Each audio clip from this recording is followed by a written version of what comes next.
işarə də verdi və Interi siyahıdan silmək olmaz. Bəli, budur. Rauf Cabbarov start fitini səsləndirdi, işarə verdi və oyun başladı. Oyun başlayan kimi dərhal Kəpəz irəli atılır, amma ötürmə dəqiq deyildi. Hüseyn Seyidov indi topladı.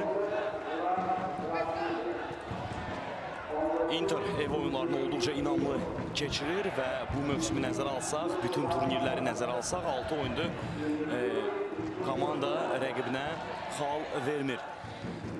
Kəpəzə gəlincə isə Kəpəz bu mövsüm ilk dəfə süni örtülü meydançada çıxış edəcək. Bu amildə çox vacibdir və maraqlıdır görəsən Şahin Diniyevin komandası süni ot örtülü meydançada, meydanda hansı nəticə göstərəcək Interlə görüşdə, səfər maçında. Hər iki komanda uğurlar arzulayırıq. Maç başlandı və Inter artıq adət etdiyimiz kimi tələsmədən öz hücumunu qurmağa çalışacaq. Komandanın ən təcrübəli futbolçularından biri və hazırki heyətin mən deyərdim ki, lideri Zurab Xizanishvili hazırda topu irəliyə göndərdi, amma burada top uğrunda mübarizə apararkən Kəpəzin kapitanı səhv etmirəmsə Tural Axundov zədələnir. Zurab Xizanishvili sən Şəmsəddin vuruladın. Azərbaycan çempionatında, Azərbaycan futbolunda məhz onun kimi adların olması yalnız və yalnız xeyrimizədir. Nəzərə alsaq ki, bu futbolçunun karyerasında hansı klublar var və hansı klublarda çıxış eləyib, elə Türkiyə Super Liqasında son mövsümləri keçirdib, belə desək mümkündür. Yəni, Interə gəlməzdən öncə düzdür, Gürcüstan çempionatında çıxış edibdir. Amma Xizanishvilinin məhz təcrübəsi də Avroliqa oyunlarında Interə çox yaradı və Inter təsadüfi deyil ki, ilk 3 mərhələni adlamağa müvəffəq oldu. İlk 3 mərhələyə qədər irəliyə bildi və tarixində ilk dəfə və 3-cü mərhələdə İspaniyanın adlı sanlı Atletik Bilbao klubuna layiqli mübarizə apardı və bu mübarizənin nəticəsində gözlənildiyi kimi Inter mübarizəni də yandırdı. Görüşün baş hakimi haqqında məlumat vermək istərdim qısaca. Rauf Cabbarov cari mövsümdə ikinci dəfə oyuna təyinat alır və bu komandaları ilk dəfə meydanda görəcək. Kəpəz bu tura qədər istədiyi nəticələri əldə edə bilməsə də, amma yaxşı tərəfdən yadda qala bilib. Ötən turda artıq Azərbaycan çempionatlarında yeni rekord göstərici. Bu arada Kəpəzin hücumu Rəşad Eyübov topu ilk cəhdə ram edə bildi, amma son anda Qırtımov ilkin topu meydandan kənara çıxara bildi. 20.000 azarkeş Gəncə şəhəri stadionunda son turda Kəpəz Qarabağ oyununu izlədi ki, bu da son illərin mütləq göstəricisi idi. Yeri gəlmişkən bugün də Kəpəzi çox sayda azarkeş izləyə bilərdi, dəstəkləyə bilərdi Inter Arenada. Amma bu rayon avtomobillərinin Bakıya giriş qadağası səbəbindən müəyyən azarkeşlər məndə əldə etdiyim məlumata görə bugün Inter Arenaya gələ bilməyiblər. Məhz Gəncədən gələn azarkeşlər bu amili nəzərə alaraq bugünkü oyunda Bakıya gəlməyiblər.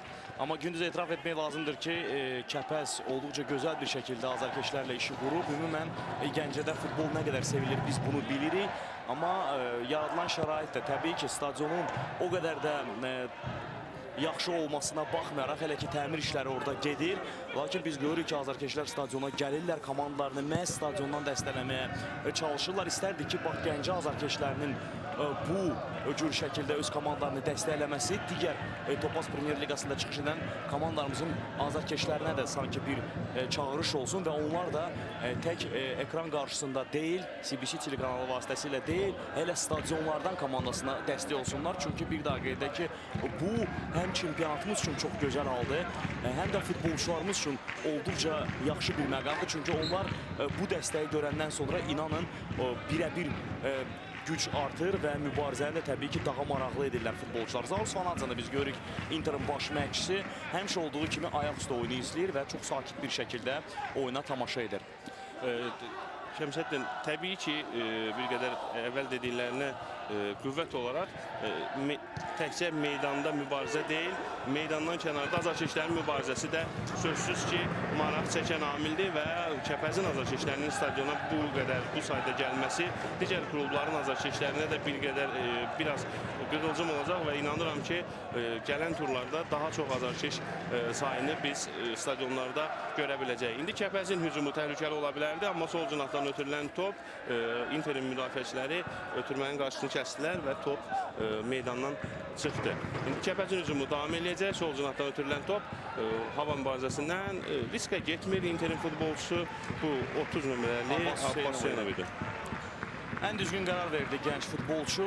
Çünki arxasında rəqib futbolçumu, öz komandasının oyuncusu olduğunu mu görmürdü və belə olan halda müdafiəçidən tələb olunanı etdi. Topu meydandan çıxardı. Artıq qısa zaman ərzində Kəpəzin ikinci dəmə kül zərbəsini yerinə yetirdiyini qeyd edə bilərik. Kəpəzin heyətində standart vəziyyətləri Junior Osvaldo yerinə yetirir. Junioru Azərbaycanlı futbol azarkeşləri Xəzər Lənkəranla da yaxşılayırlar. İndi təhlükəli hücum ola bilərdi, amma başla zərbə dəqiq olmadı. Bununla belə Kəpəzin hücumu davam edəcək. Junior indi topladı. Sağ cinahdan cərimə meydançası istiqamətini ötürmənin qarşısını Fuad Bayramov kəsdi.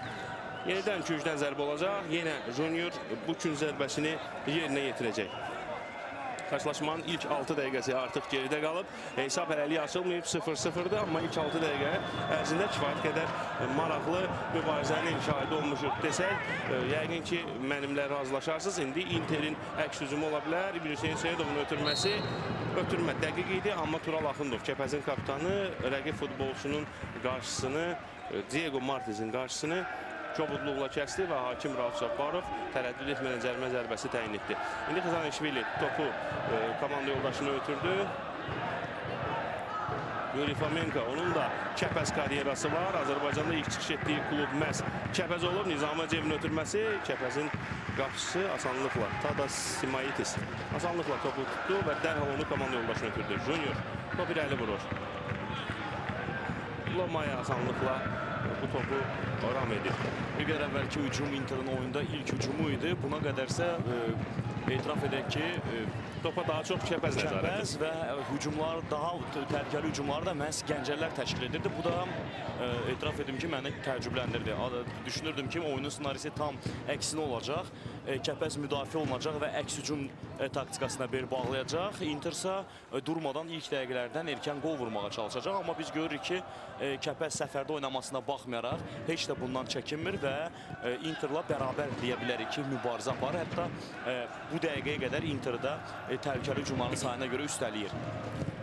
Əlbəttə, razıyam bu fikirlə. Heyətlərə gəlincə, heyətlərdə yer alan gənc futbolçulara daha doğrusu gəlincə, bilirsiniz ki, limitlə bağlı olaraq gənc futbolçu oynatmaq məcburiyyətindədir hər komanda. Topas Premier Liqasında çıxış edən hər komanda. Rauf Cabbarov bildirir ki, oyunu davam etdirməyə lazımdır. İndi Budaq Nəsirov gənc futbolçulardan söz düşmüşkən, Kəpəzin heyətində limitə uyğun gələn futbolçu o məhz Budaq Nəsirovdur. Bundan başqa Budaq Nəsirov həm də 19 yaşlı, ilk 18-likdə yer alan 19 yaşlı futbolçu kimi də meydandadır. Dario əl oynayır, rəqiblərindən sıyrılır, topu hələ ki özündə saxlayır, amma onun ötürməsindən sonra təcrübəli Xızanişvili soyuqqanlılıqla ötürmənin qarşısını kəsdi. İndi Budaq Nəsirov, Junior. Hələ ki Kəpəz daha yaxşı təsir başlayır. Tural Axundov, onun ötürməsi Lamaya topu tutur. Çox maraqlı bir hücum gedirdi. Dario Federico Junior tək başına az qala Interin bütün müdafiəsini keçib zərbə mövqeyinə çıxacaqdı. Interdə isə gənc futbolçular, heyətdə yer alan gənc futbolçular Fuad Bayramov və Abbas Hüseynovdur. Amma 19 yaşlı futbolçu, 18-likdə yer alan 19 yaşlı futbolçu isə Mənsur Nəhavəndidir. Budaq Nəsirovdan danışdıq. Azal'la görüşdə Budaq Nəsirov Kəpəz çempionatda ilk qələbəsini qazandığı bir oyundur. Meydanda ən yaxşılardan biri idi gənc olmasına baxmayaraq. Olduqca inanlı təsir bağışlamışdı bu gənc futbolçu. İndi hakim Hüseyn Seyidova xəbərdarlıq edir. Bir qədər əvvəlki Kəpəzin hücumu zamanı Tural Axundovla mübarizə anında çox sərt və kobud oyuna yol vermişdi. Həmin anda Rauf Cabbarov oyunu davam etmişdi. Çünki top Kəpəz futbolçularında qalmışdı. Abbas Hüseynov out atışı yerinə yetirdi. İndi Yuri Fomenko topu özündə saxlayır. Budaq Nəsirov onun əlindən topu aldı və indi Tural Axundov irəli Bəxtiyar Sultanovu gördü. Junior. Rəşad Eyübov boş mövqeyə açılır. Amma top Bəxtiyar Sultanov ötürülür. Bəxtiyar Sultanovdan öncə Denis Silva və sona qədər mübarizə apardı. Topun məhz yan xəttdən çıxmasına müvəffəq oldu. Out atışını Bəxtiyar Sultanov yerinə yetirmək istəyir, amma xeyr. Junior. Hətta out'u da Junior yerinə yetirir Kəpəzin etinə, amma yox, Tural Axundova bu ixtiyarı buraxır və indi Gəncə komandasının kapitanı out'u yerinə yetirdi. Junior topu Tural Axundova qaytarmaq cəhdi uğursuz alınır və Inter topu qazanır. Amma topunda mübarizə gedir, bəli, meydan sahibləri topu bu mübarizənin sonunda özlərində saxlaya bildilər. Fikir versənsə Şəmsəddin ilk 10 dəqiqə ərzində Kəpəz çox yaxşı başlayıb oyuna və hər halda Şahin Diniyevin bu taktik qayda pozuntusu, sözsüz qayda pozuntusu və Rauf Cafarov tərəddüd etmədən cərimə zərbəsi təyin edir. İndi kifayət qədər təhlükəli mövqedir və Kəpəz hesabı açmaq üçün əla imkan əldə eləyibdir. Məhz Budaq Nəsirova qarşı çobudluğu Rauf Cabbarov cərimə zərbəsi ilə cəzalandırdı. Ümumiyyətlə, hər hansı bir fikir səsləndirəndə belə hücumlar insanın fikrini yarımçıq qoyur. Açığı mən buna sevinirəm. Yəni, futbolda bu tip halların olması, futbol şəhri zamanı bu tip halların olması sözsüz ki, sevindiricidir. Kəpəz ilk dəqiqələrdən, ilk 10 dəqiqə ərzində Interin məhz meydanın özünə ait hissəsindən çıxmasına mane olur və bunu hələ ki çox yaxşı bacarır Kəpəzin futbolçuları və ilk dəqiqələrdən pressing tətbiq ediblər. Bunun da nəticəsidir ki, cəmi bir dəfə meydan sahanın rəqib ait hissəsinə qədər, rəqib qapıya qədər Inter gedib çıxa bilib ilk 11 dəqiqə ərzində. O da təhlükəli %100, 100%lik gol epizodu ilə heç yadda qalmamışdı.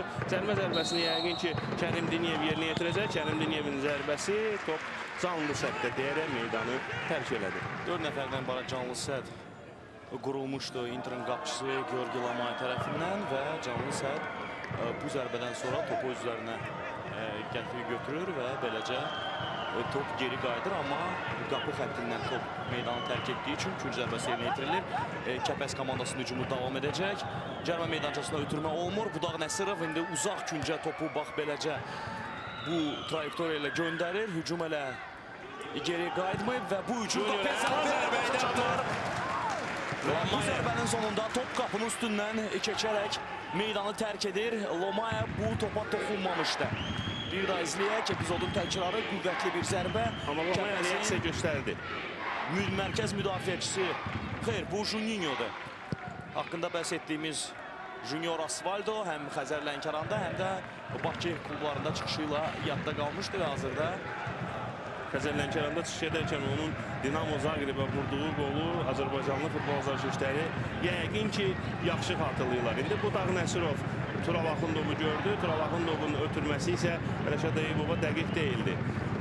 Inter komandasının futbolçuları sanki özlərini bir qədər itirmiş görünürlər. Belə ki, ola bilsin ki, qonaq Kəpəzin bax bu cür aqressiv, yaxşı mənada və bütün toplar uğrunda meydanın istənilən yerində mübarizə aparacağına sanki inanmırdılar və belə olan halda elə ki, öz oyunlarını tapa bilməyib. Çünki itiraf etmək lazımdır ki, Interin belə oyununu biz elə görməmişdik. Cəmi 14 dəqiqə ərzində bir hücum, həmin hücumda o qədər də təhlükəli sayılmamalıdır. Kəsərli deyildi, amma indi standart vəziyyət cərimə zərbəsi Kəpəzin qapısına təyin olunur. Nəzərə alsaq ki, Inter standart vəziyyətlərdən qol vurmağı heç də pis bacarmır. Bu təhlükəli hücum ola bilər, elə də olur. Denis Silvan zərbəsindən sonra top qapının üstündən keçir. Amma hər halda bu statistikaya növbəti zərbə kimi, ən azı cəhd kimi, qol vurmağa cəhd kimi statistik göstəricilərə bu əlavə olunacaq. Kəpəzin qalcibiri Tadas Simaitis indi topu oyuna daxil etməlidir. Böyük ehtimalla topu irəliyə mərkəz istiqamətində göndərəcək və burada Junior topunda mübarizə apardı, amma Dario Federico Junior Kəpəzin heyətində ən təhlükəli futbolçu və söz yox ki, bu mövsümün tapıntılarından biri. Georgi Lamay İlk turlardan Dario Azərbaycanlı futbol azarkeşlərinin diqqətini cəlb edə bilib. Hər halda belə bir futbolçunu Azərbaycan çempionatında görmək xoşdur. Hüseyin Seyidov indi topu Nika Kvekveskiriyə göndərdi. Onu qeyd etməliyik ki, Inter'in əksər hücumlarını məhz bu futbolçu başlayır və çox vaxt elə davamda edir.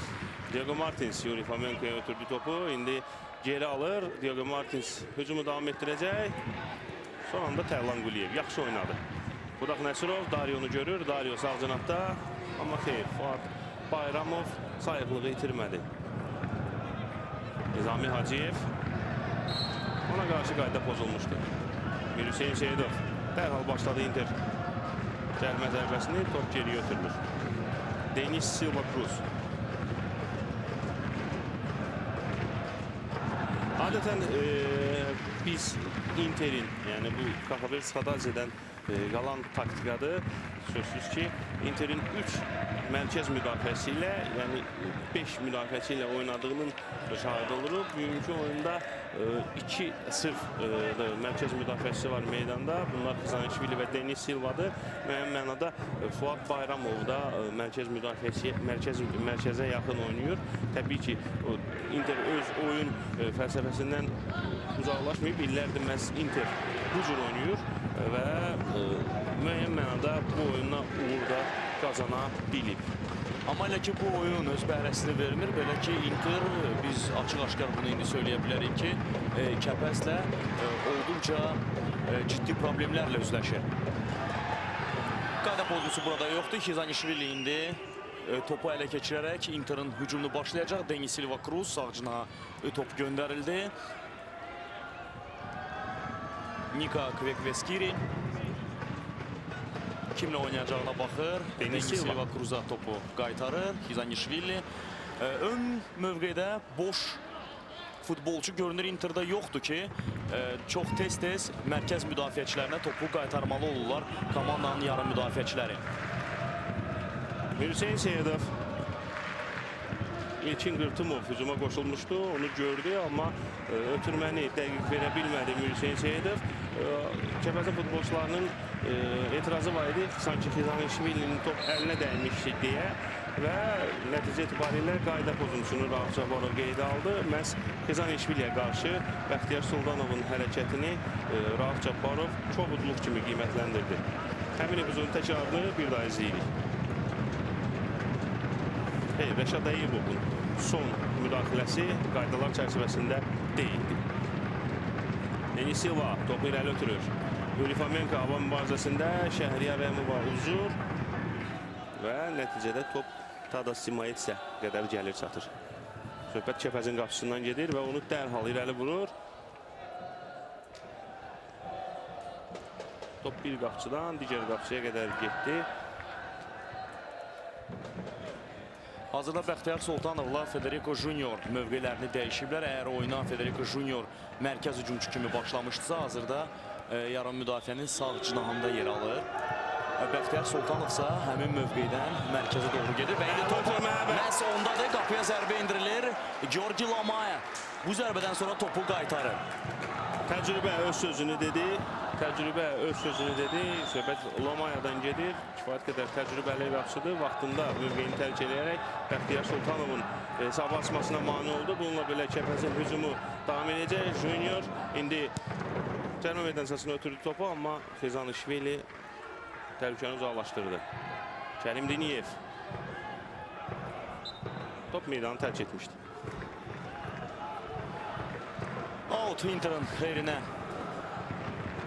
olacaq və topu oyuna outdan kim daxil edəcək, hələ ki bunu bilmirik, amma gəlin bir daha bir qədər əvvəlki Kəpəzin olduqca təhlükəli hücumunu təkrar izləyək. Bəxtiyar Sultanov zərbə mövqeyinə çıxarılmışdı və onun zərbəsindən sonra Georgi Lamaya topu qaytardı, amma etiraf etmək lazımdır ki, qapçı da çox yaxınlaşmışdı Bəxtiyar Sultanov və öyle olan halda təbii ki, dəqiq zərbə indirmək ona çox çətin idi. Diego Martins əla oynayır. Amma Tərlan Quliyev ondan daha yaxşı oynadı və indi Kəpəzin əks hücumu dərhal təhlükə ola bilər. Vaxtında Junior həm adaşını müəyyən mənada, həm də komanda yoldaşını tapdı, amma Dario Junior topu meydanda saxlaya bilmədi. Bəxtiyar Sultanov sırf hücumçu funksiyasını bugün yerinə yetirir. Bəzən biz onu sağ cinahda daha çox görməyə alışmışıq, amma Sitnikin start heyətində yer almaması səbəbindən Şahin Diniyev məhz Bəxtiyar Sultanovu hücumçu kimi oynadır. Nizami Hacıyev İlkin Qırtımova ötürü topu. İlkin Qırtımov yeniden Nizami Hacıyev'le oynuyor. Denis Silva. 20 dəqiqə artıq tamamlandı. Hesab hələ ki açılmayıb 0-0. Amma bu 20 dəqiqənin tamamında Kəpəzin daha yaxşı və daha inamlı təsir bağışladığını əminliklə söyləmək olar. Kərim Diniyevin ötürməsi dəqiq olmur, amma Denis Silva Cruz da bu arada səhvə yol verir və belə olan halda Rəşad Eyyubov topu ələ keçirmişdi, amma Rəşad Eyyubov da rəqiblə mübarizədə topu itirir və indi Interin hücumunu izləyəcək. Fomenka sağ cinahda boşluq var. Nizami Hacıyev buradadır və top ona göndərilir. Nika Kvekveskiri hücumun səmtini sol cinaha dəyişir. Abbas Hüseynov əla hücum təşkil edə bilərdi Inter, amma Abbas Hüseynovun ötürməsi dəqiq olmadı. İndi Kəpəz hücum yaratmağa cəhd edir. Dario Topu itirdi və özü də topu komandası üçün yenidən qazandı. Rəşad Eyyubov yaxşı çıxdı rəqiblərin əhatəsindən. Hakim bildirir ki, qayda pozuntusu var idi, amma top Kəpəzin futbolçularında olduğu üçün oyunu davam etdirdi. İndi Dario sağ cinahdan cərimə meydançasına girməyə çalışır. Amma bu cəhd yenə uğursuz alındı. Nizami Hacıyev, Hüseyin Seyidov, Abbas Hüseynov. Geriye oynuyor. Hüseyin Seyidov'la oynuyor. Hüseyin Seyidov Neftçinin heyətindən onu yaxşı xatırlayırıq. Hüseyin Seyidov'un Avroliqanın qrup mərhələsinin təcrübəsi də var hətta. Bu mövsümlər arası fasilədə Neftçidən ayrılaraq məhz Interə üst tutdu. Neftçidən ayrılıb Interə gələn tək Hüseyin Seyidov deyil. Bundan başqa Rauf Əliyev və Denis Silva da ötən mövsümü məhz Neftçidə keçirmişdilər. İkinci turun oyununda bu meydanda Inter Neftçini qəbul eləmişdi. Mövsümün ilk görüşü idi bu komandalar arasında və Inter 1-0 hesabı ilə qalib gəlmişdi və həmin o qələbə topunu da Interin heyətində Neftçidən gələn futbolçulardan biri Denis Silva Cruz keçirmişdi. Amma həmin topa sevinməmişdi də. Hər halda illərini keçirib Neftçidə. Denis Silva da Azərbaycana ilk olaraq Azərbaycana gəldiyi ilk illərdə Xəzər Lənkəranda çıxış eləyib. Komanda yoldaşı olub Juniorda. Daha sonra Denis Silva Neftçidə forma geydi və komandanın uğurlarında böyük pay sahibi oldu müəyyən mənada. Kərim Diniyevin cərimə meydançası istiqamətini ötürməsi toplamaya qədər asanlıqla çatır. Həmin məqamda, həmin mövqedə topa müdaxilə edən futbolçu olmadı. Amma təhlükəli bir ötürməyi də etiraf etmək lazımdır ki, bir anlıq Interin mərkəz müdafiəçiləri rəqiblərini diqqətdən buraxmışdılar və belə olan halda Kəpəzin bir deyil, iki futbolçu zərbə mövqeyinə çıxarılmışdı. Sadəcə topa yetişə bilmədilər və sonda Georgi Lamaya həmin topu tuta bildi. Hizanishvili sağ cinaha topu göndərir. Denis İlkin Qırtımovla oynadı. İlkin Qırtımov rəqibindən sıyrılmaq istəyir və hakim bildirir ki, qayda pozulmuşdur. Yer gəlmişkən məqamdan istifadə edib ehtiyat oyuncular skamyasına da nəzər salaq. Interdə ehtiyat oyuncular qapıcı Erkən Poladovla yanaşı Juan Francisco Garcia, Elnur Abdullayev, Stefan Polyak, Mirsahib Abbasov, Mənsur Nəhavəndi və Abdullah Abatsiyevdir. Kəpəzdə isə ehtiyat oyuncular Əyyub Əliyev qapıcıdır, Tural Nərimanov, Murad Ağaşiyev, Tural Rızayev, Azad Kərimov, Elvin Cəbrayıllı və Aleksandr Sitnik bugün 18-likdədir. Qalan dəqiqələrdə Şahin Diniyev onu meydana buraxacaq, buraxmayacaq. Biz bunun birlikdə şahidi olacağıq. Reportajın lap əvvəlində qeyd eləmişdik ki, Inter doğma meydanda olduqca inamlı təsir bağışlayır. Avropa Liqasında nəzər alsaq, komanda 3-2 edib və milli çempionatda 2 qələbə qazanıb doğma meydanda.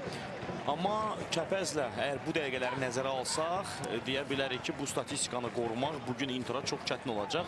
Lakin onu da unutmayaq ki, Inter taktiki cəhətdən olduqca möhkəm bir komandadır və oyun ərzində bir deyil, bir neçə dəfə taktiki düzümü və dəyişib oyunda dönüş də yarada bilər.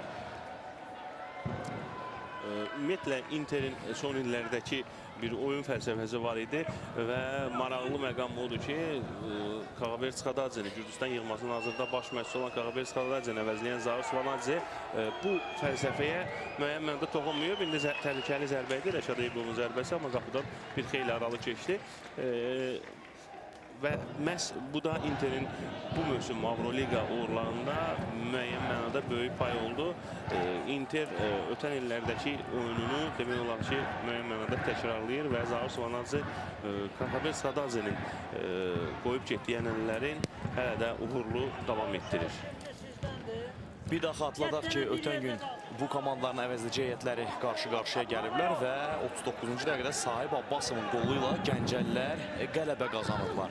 Əsas heyətlərin oyununda hansı nəticə qeydə alınacaq, bunu biz bir qədər sonra biləcək. Eləlik görüşdə 26-cı dəqiqə gedir. Inter Kəpəz oyununda hesab açılmayıb 0-0.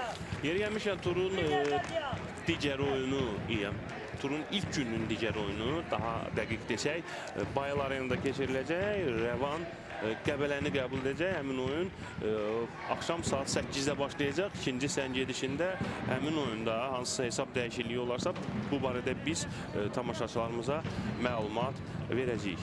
27-ci dəqiqə gedir, səhv etmirəmsə, gündüz bu Inter'ın ilk künc zərbəsi olacaq. Buna qədər küncdən zərbəni yerinə yetirmədilər meydan sahibləri.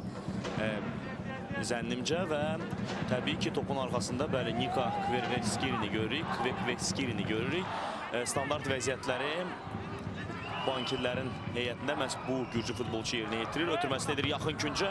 Müdafiəçilər topu uzaqlaşdırırlar. Konkret isə bu Şəhriyar Rəhimova idi. Out'u yerinə yetirəcək Inter. Bu o deməkdir ki, meydan sahiblərinin hücumu davam edə bilər. Lakin artıq cərimə meydançasını Kəpəzin cərimə meydançasını Xizanishvili və Denis Silva Cruz tərk edərək müdafiədəki mövqelərinə qayıdırlar və Xizanishvili Kəpəzin heyətində ən təhlükəli futbolçu olan Dario Federico'nun yanında indi yer alıb. Bunu görən Dario Federico bir qədər mərkəzə doğru irəliləyir. Hər halda Şəmsəddin təşəkkür edirəm. Tamaşaçılar bu görüntüləri görmürlər, amma sən kifayət qədər ətraflı məlumat verdin. İndi Dario boş mövqeyə asılır, amma komanda yoldaşları onu görmədilər. Rəşad Eyübov sol cinahdan Kəpəzin hücumunu davam etdirir. Rəqiblərinin ahatəsindən çıxmağa çalışdı, amma bunu bacara bilmədi. Hakim bildirir ki, oyunu davam etdirmək lazımdır. Qayda pozuntusu yoxdur. Nizami Hacıyev, Abbas Hüseynov hücuma köməyə gəldi. İndi məhz o topladı. Nizami Hacıyev. Nika Kvekteskiri sağ cinaha Denis Silva Cruz'a topu göndərir. Denis Silva Cruz mərkəz xətti keçərək İlkin Qırtımovla oynayır. Famenka topu sahib olmur. İlkin Qırtımov indi zərbə mövqeyinə çıxarılır. Qapıya zərbə indiriləcəkmi? Son anda yıxılaraq topu onun ayaqları altından Tərlan Quliyev çıxarır. Növbəti kün zərbəsi. Inter növbəti kün zərbəsini yerinə yetirəcək. Standart vəziyyətlərdə Kəpəz kifayət qədər ehtiyatlı olmalıdır. Interin futbolçuları standart vəziyyətdən yararlanmağı yaxşı bacaran komandalardandır. Və bu epizoda Zaur Svanadzenin də reaksiyasını biz gördük. Inter amma son zərbəyə qədər olan paslaşmanı mən vurğulamaq istəyirəm. Kifayət qədər yaxşı hücum təşkil edilmişdi Inter. Maraqlı kombinasiya idi, sözsüz və belə olan halda rəqibin müdafiəsini az qala yara biləcəkdilər. Qapıya zərbə indiriləcəkmi? Müdafiəçi topun qarşısını kəsir. Burada isə 50 oyun var. Nizami Hacıyev da Interin ən yaxşı futbolçularından biri, ən təcrübəli oyuncularından biri. Burada 50 oynayır və bu səbəbdən də hakim Rauf Cabbarovun fiti səslənir.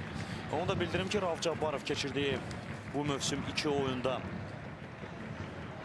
4 sarı və 1 qırmızı vərəqə göstərib. Amma elə ki görüşdə 30 dəqiqə artıq demək olar ki geridə qalıb və elə ki hakim bir dəfə də olsun futbolçuları nə sarı, nə də ki qırmızı vərəqə ilə cəzalandırmayıb. Ümumiyyətlə maraqlı və xoş olan məqam ondan ibarətdir ki, ilk 30 dəqiqə ərzində hər iki komandanın ifasında biz ümumi anlamda götürəndə kobud oyunun şahidi olmuruq və bu da oyuna xüsusilə gözəllik qatır, xüsusilə maraq qatır və kifayət qədər 30 dəqiqəni kifayət qədər maraqla izləmişik. Sözsüz Gündüz və etiraf etmək lazımdır ki, bu cür oyunları daha çox şahidi olmaq istərdik. Gözəl kombinasiyalar var, sürət var, qaplara endirilən zərbələr var və amma ən əsası bu cür mübarizənin olmasına baxmayaraq sərt və kobud oyun yoxdur. Tural Axundova bu arada yoxsa bu Rəşadı? Bəli, Tural Axundovdur. Kəpəzin kapitanına indi həkimlər tibbi yardım göstərirlər. Kəpəz komandasının tibbi personalı. Artıq neçənci dəfədir ki, bu 30 dəqiqə ərzində kifayət qədər çoxlu sayda toqquşmalar olub Tural Axundovun iştirakı ilə və görünür bu da öz təsirini artıq göstərməkdədir. Amma mənə gəlir ki, oyunu davam etdirə biləcək, heç bir problem yoxdur, yəni ciddi problem yoxdur. Oyunu davam etdirməmək üçün sözsüz ki. Denis Silva Cruz, İlkin Qırtımov ona baxırdı, sanki onunla oynayacaqdı Denis Silva Cruz, amma xeyr, topu geriyə qaytarır. Xizanishvili, Nika Kvesiskiri, Mirhüseyn Seyidov, yenidən Zoran Xizanishvili. İrəliyə uzun bir ötürmə, Diego Martins topa çatacaqmı? Burada iki rəqib futbolçular mübarizə aparır, amma etiraf etmək lazımdır ki, Kəpəz komandasının müdafiəçiləri də o qədər də səliqəli oynamadılar. Elə ki, təhlükə soğuşmayıb Kəpəzin qapısı qarşısında. Qapıya zərbə olacaqmı? Fomenko buna cəhd göstərdi, amma cəhdi uğursuz alındı və sonda yalnız qazanır Inter bu hücumun sonunda. Xeyr, Inter bunu da qazanmır. Yan xətt hakimi baş hakimə bildirir ki, top son anda məhz Nizami Hacıyevdən. Nizami Hacıyev topu meydançada saxlamağa cəhd etdi. Sürətli hücumun davam etməsi üçün, amma bu cəhd etdiyi zaman topa son anda toxundu və top məhz Interdən meydanı tərk elədi. İndi Şəhriyar Rəhimov out atışını yerinə yetirdi və Kəpəz dərhal əks hücuma çıxır. Amma ötürmələrdə kifayət qədər səhvlər var son ötürmələrdə. Kobudluğun olmamasından danışdıq Şəmsəddin.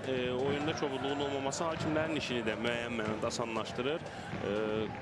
Və Rauf Çaporov hələ ki hər hansısa qərarı vermək üçün bu dəqiqəyə qədər çətinlik çəkməyib. 32-ci dəqiqədir və kifayət qədər inamlı təsir bağışlayır. Denis Silva Cruz, Mirhüseyn Seyidov, Fomenko, Qırtımov, hələ ki sağ cinatda Inter pis təsir bağışlamır. Bir qədər əvvəlki hücum zamanında Qırtımov zərbə mövqeyinə çıxarılmışdı. Hücum da məhz bu cinatdan təşkil olunmuşdu. Şəhriyar Əliyev əla ötürmə Bəxtiyar Sultanovu çox yaxşı gördü və Lamaya vaxtında qapısını tərk eləyərək Bəxtiyar Sultanovdan öncə topa çatdı və topu meydandan kənara vurdu. Risk etmədi bu epizodda Lamaya. İndi out, Kəpəz out atışını yerinə yetirəcək. Maraqlıdır, 33 dəqiqə ərzində Kəpəz daha çox qol imkanları əldə edib. Və bu da təbii ki, komandanın baş məşqçisi Şahin Güneyevin işindən xəbər verir və düşünürəm ki, ən doğrusunu edirlər. Xizanishvili nə qədər də təcrübəli müdafiəçi olsa da sürət baxımından təbii ki, yaş da öz sözünü deyir. Ön xəttdə Kəpəzin ön xəttində olan futbolçularına hamısına uduzur sürət baxımından və belə olan halda neçənci dəfədir ki, biz görürük ki, bu cür ötürmələrlə sürətli futbolçularını zərbə mövqelərinə çıxarmağa çalışırlar. Gürdən zərbə, Bəxtiyar Sultanovun baş zərbəsi alınmadı, amma Kəpəzin hücumu davam edəcək. Rəşad Eyübov hakim bildirir ki, qayda pozuntusu yox idi, qapıdan zərbə olacaq. Kəpəzdən danışarkən Kəpəzin tarixindən danışmağa mən kifayət qədər böyük ehtiyac görmürəm, amma təkcə onu xatırlatmaq kifayət eləyər ki, Kəpəz Azərbaycanın Neftçidən sonra ən titullu komandasıdır, bəlkə də desək, müəyyən mənada yanılmarıq. Nəzərə alsaq ki, komanda Kəpəz 3 dəfə Azərbaycan çempionu olub, 4 dəfə Azərbaycan kubokunun qalibi olub. Yəni bu kifayət qədər yaxşı nəticədir və Azərbaycanı Avrokuboklarda Turandan sonra məhz Kəpəz təmsil edib. İlk təmsilçimiz Turan olsa da və Avrokuboklarda ilk qolumuzu vuran komanda da məhz Kəpəz olub və Yadigar Süleymanov həmin qolun müəllifi yeri gəlmişkən tarixə düşüb. Və təbii ki, bir neçə mövsüm buraxdıqdan sonra Kəpəzi yenidən elitada görmək həm bizi, həm Azərbaycan futbolunu sevən, izləyən şəxsləri sevindirməyə bilməz. Və hazırda Şəmsəddin, bir faktı da qeyd eləmək yerinə düşər ki, SSR çempionatlarının güclülər dəstəsində Neftçidən sonra güclülər dəstəsində oynayan yeganə Azərbaycan klubu da məhz Kəpəz olub. Hərçənd Dinamo Şirabad adı altında çıxış eləyib, amma Gəncə futbolu Sovet futbolunun elitasında da təmsil olunur. Və belə bir komandanın, belə bir tarixi olan komandanın Premier Liqada olması əlbəttə ki, xoşdur və ümid edirik ki, Kəpəz getdikcə güclənəcək və daha yüksək yerlər uğrunda mübarizə aparacaq. Out, İlkin Qırtımovun da out atışını yerinə yetirəcək. Tərlan Quliyevdən sonda top meydanı tərk etmişdi. Qırtımov out'u yerinə yetirdi. Fomenko topun qəbulunda səhvi yol verir və fikir verirsinizsə öz oyunundan yəqin narazılığını bildirir indi Fomenko. Tadas Simaitis indi topu oyuna daxil etməlidir. Qonaq komandanın qapçısı görüşdə 36-cı dəqiqə gedir. Bir daha xatırladaq ki, bu Topaz Premier Liqasının 6-cı turunun açılış maçıdır. Bugün 2 görüş keçiriləcək və günün birinci maçında Inter Kəpəzi qəbul edir. Denis Silva Cruz. İlkin Qırtımov. Topu Denis Silva Cruz'a qaytarır. Georgi Lamaya. Abbas Hüseynov. Yenidən Lamaya və çarəsizlikdən ona qarşı pressing var idi. Lamaya topu bax bu cür zərbə ilə qeyri-dəqiq ötürmə etdi Diego Martins istiqamətində, amma qapıçını başa düşmək olar. Çünki ona qarşı pressing var idi rəqib futbolçu tərəfindən və belə olan halda artıq dəqiqlik haqqında deyil. Sadəcə topu uzaqlaşdırmaq ilk növbədə vəzifə qapıçıda məhz bu idi və bu vəzifənin öhdəsindən layiqincə gəldi Lamaya. Nizami Hacıyevin ötürməsi dəqiq alınmır Diego Martins istiqamətində. Tural Axundov, Kəpəz komandasının kapitanı, topu oyuna altdan daxil edəcək. Hakim Rauf Cabbarov fiti ilə ona işarə edir ki, topun meydanı tərk etdiyi mövqeydən out'u yerinə yetirmək lazımdır. Tural Axundov isə bir neçə addım artıq etmişdi.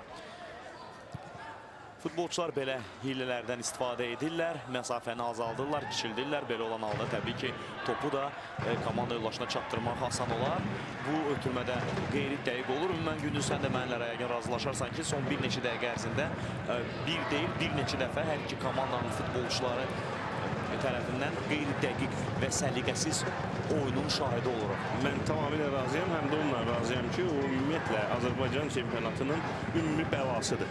Mən bunu vurulamaq istəyirəm, amma tədricən çempionatda oyun keyfiyyəti də il-bəyil artmaqdadır və Azərbaycan çempionatının səviyyəsi də il-bəyil artmaqdadır. Avroliqanın son 3 mövsümdə Azərbaycan klublarının Avroliqanın qrup mərhələsində oynamaq olması təbii ki, belə düşünməyimiz üçün, belə deməyimiz üçün kifayət qədər əsas verir. Hətta bu mövsümdən 2 komandamız Avroliqanın qrup mərhələsində oynayır ki, bu da artıq çempionatımızın müəyyən mənada səviyyəsindən xəbər verir.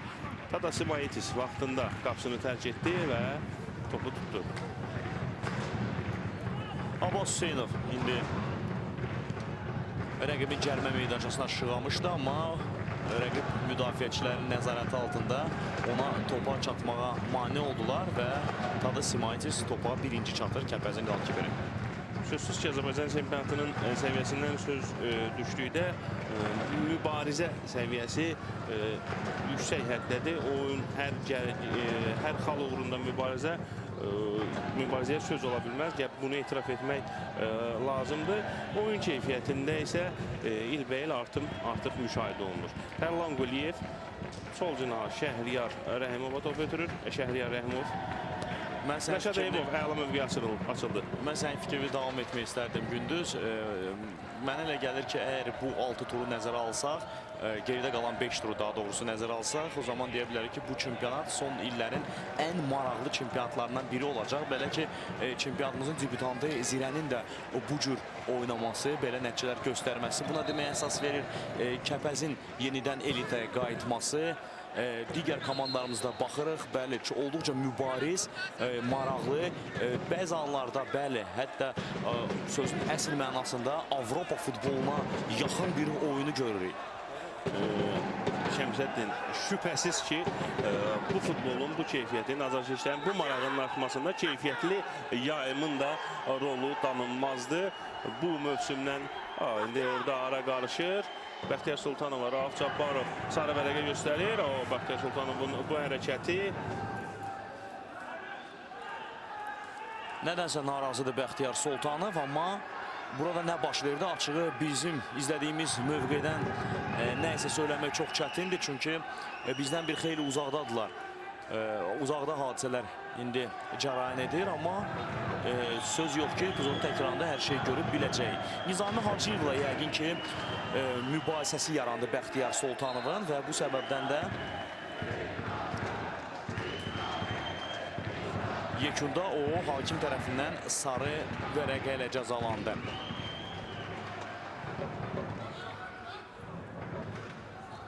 Diego Martins, Nika Kvekveskiri ilə oynadı. Az qalan topu itirəcəkdi. Bəxtiyar Sultanov həmin mövqedə topu Kəpəz üçün qazansaydı çox böyük təhlükə yaranardı Interin qapısı qarşısında. İlk sarı vərəqə Bəxtiyar Sultanova göstərildi Kəpəzin futbolçusuna qarşılaşmanın 40-cı dəqiqəsində. Və indi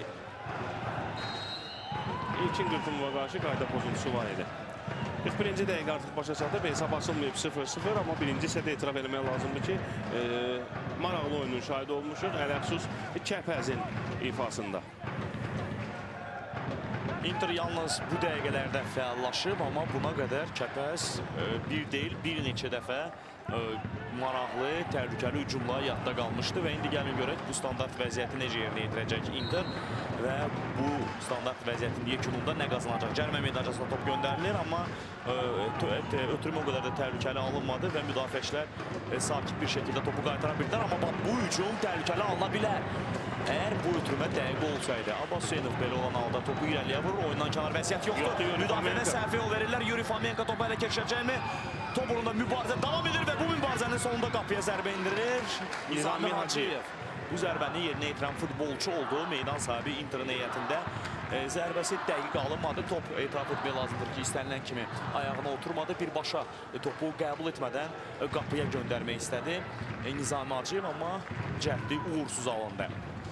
Kəpəzin mərkəz müdafiəçisi Şəhriyar Əliyev səhvə yol vermişdi. Mövqe seçimində səhvə yol verdi və nəticə etibarilə komandasının qapısı qarşısında təhlükəli hücum izlədik. Amma bu təhlükədən başqa bir şey olmadı və bu fürsəti də Interin futbolçuları əldən verdilər. İndi Tərlan Şəhriyar Əliyev Turalaxundovla oynayır. Bəxtiyar Sultanov bir əldə top istəyirdi. Turalaxundov məhz elə onu düşünmüşdü, mənə elə gəlir. Dario hələ ki top özündə saxlayır və sol cinaha Şəhriyar Rəhimov ötürür topu. Şəhriyar Rəhimov Dario da ona köməyə gəlib və top indi ona ötürülür. Yenidən Şəhriyar Rəhimov, onun ötürməsi Bəxtiyar Sultanov istiqamətində, amma təcrübəli Xızanişvili topu uzaqlaşdırdı. İndi Interin əks hücum ola bilər. Gərgin anlar yaşandı Interin cərimə meydançasında və Nika Kvekveskiri tələsir, amma kimlə oynayacağına baxdıqda görür ki, boş mövqedə komanda yoldaşlarından heç bir kəs yoxdur. Bir qədər geriyə oynayır Hüseyn Seyidov. O yüzden növbəsində topu mərkəz müdafiəçi Denis Silva Kruza qaytarır. Hələ ki, Inter hücumda o qədər də baxımlı nümayiş etdirə bilmir. Fuat Bayramov Yuri Fomenko'nu tapdı. Fomenko topu saxlaya bilmədi. Və Budağı Nəsirov təhlükəni uzaqlaşdırdı. Top yenidən Interin futbolçularındadır. Bu dəfə Xizanishvili qapıçısı Georgi Lamaya ilə oynayır. Denis Silva.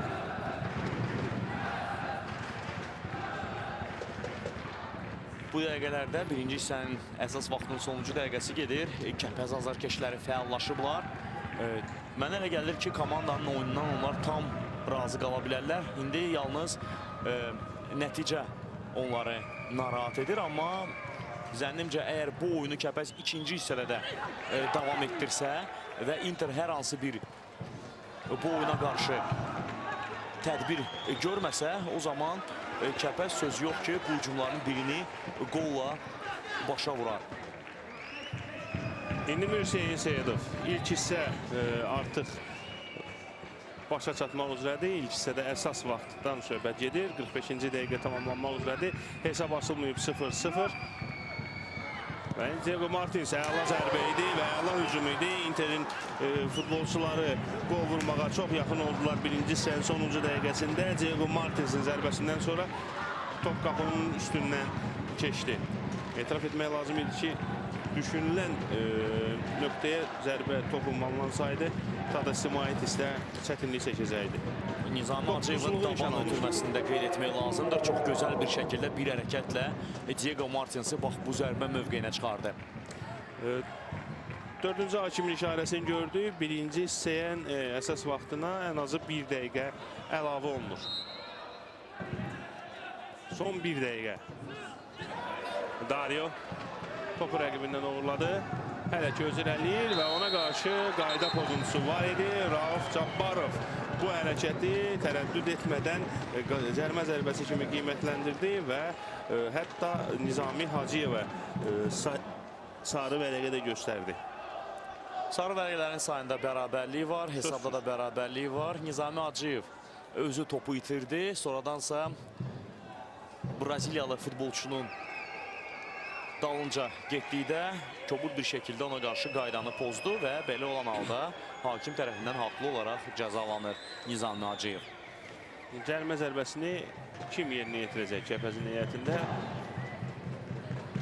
Juninho'nun bu nöqtələrdən zərbələrini çox yaxşı xatırlayırıq Azərbaycan çempionatları tarixində, amma Juninho cərimə meydançasındadır, zərbəni vurmayacaq. Rəşad Eyübov çox güman ki, cərimə zərbəsini yerinə yetirəcək. Birbaşa qapıya ünvanlayacaq bu topu. Elə də eləyir və Lamaya topu tutdu. Və bu ilk hissədə sonuncu epizod oldu. Hakim Rauf Cabbarov birinci hissənin final fitini səsləndirdi. Inter Kəpəz görüşündə Topaz Premyer Liqasında 6-cı turun açılış oyununda birinci hissədən sonra qapılara qol vurulmayıb. 0-0'dır. Biz sizinlə ikinci hissədə görüşəcəyik.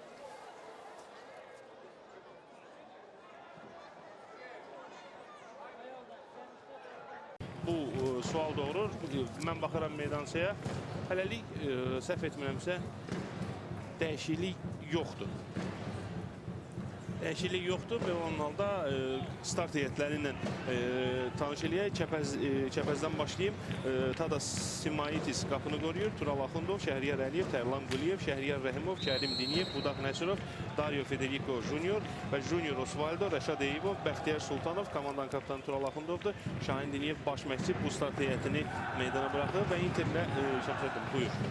Qapıda Georgi Lamaya, Denis Silva Cruz, Nika Kvekeskiri, Nizami Hacıyev, Zurab Xizanishvili, Hüseyin Seyidov, Yuri Fomenko, İlkin Qırtımov, Diego Martins, Fuad Bayramov, Abbas Hüseynov meydan sahiblərinin ilk 11'liyi məhz bu futbolçulardan ibarətdir. Əvəz etmələrdən söz düşmüşkən ehtiyat oyunçular skamyasında yer alan hər bir futbolçuya qarşıdakı dəqiqələrdə baş məşqçilər şans verə bilərlər. Interin ehtiyat oyunçular skamyasında Eşən Paladov qapıçıdır, əyləşib. Bundan başqa Juan Francisco Garcia, Elnur Abdullayev, Stepan Polyak, Mirsahib Abbasov, Mənsur Nahavəndi və Abdullah Basiyev yer alır.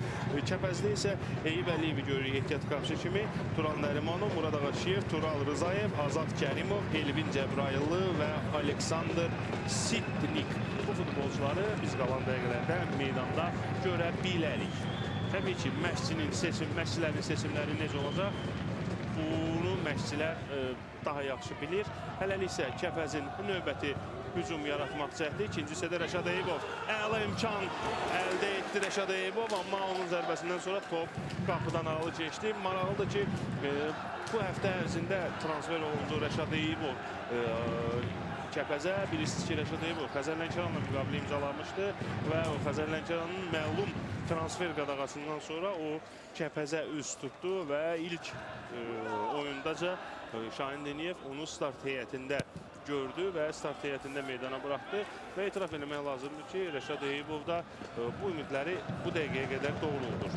Hər halda Ukraynalı Aleksandr Sitnikdən fərqli olaraq hər zaman mübarizə aparır və hücumda olduqca aktiv iştirak edərək komanda yoldaşlarına da kömək edir. Aleksandr Sitnikə biz neçə dəfə oyunu izləmişik buna qədər və etiraf etmişik ki, futbolçu nə qədər də yüksək ustalıq səviyyəsinə malik olsa da, biz bilirik ki, Ukraynanın yüksək dəstəsində zəif futbolçular çıxış etməz, amma hər halda hələ ki istənilən formada deyil və indi Interin təhlükəli hücumu alına bilər, amma sadə bir vəziyyətdə topu Yuri Fomenko qəbul edə bilmədi. Açığı birinci hissədə də onun oyunu o qədər də qənaətbəxş olmadı.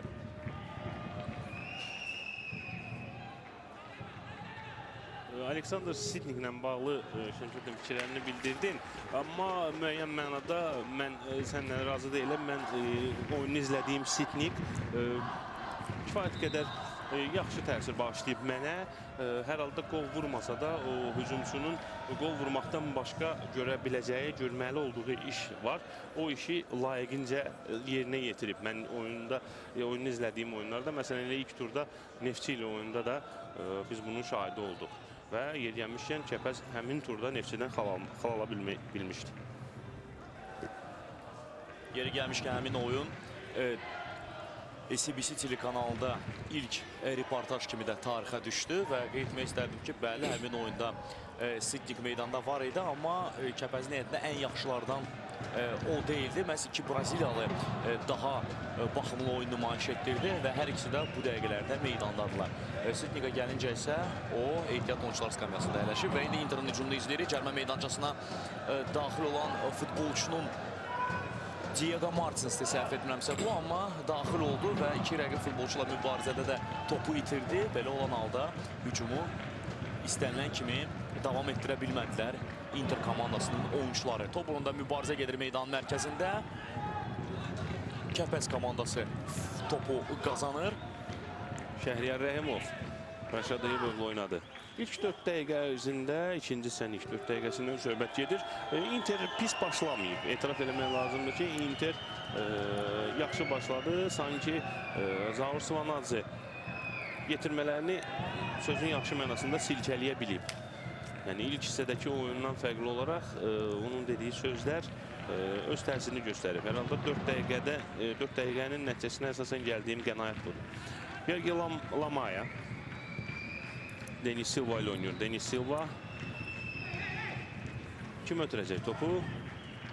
Yuri Fomenko istiqamətində hava mübarizəsindən Kəpəzin futbolçuları qalib ayrılsalar da Budaq Nəsirov səhvə yol verdi və indi Interin hücumu davam edəcək. Mirseyin Seyidov İlkin Qırtımovla oynayır. Mirseyin Seyidov heç də pis təsir bağışlamır.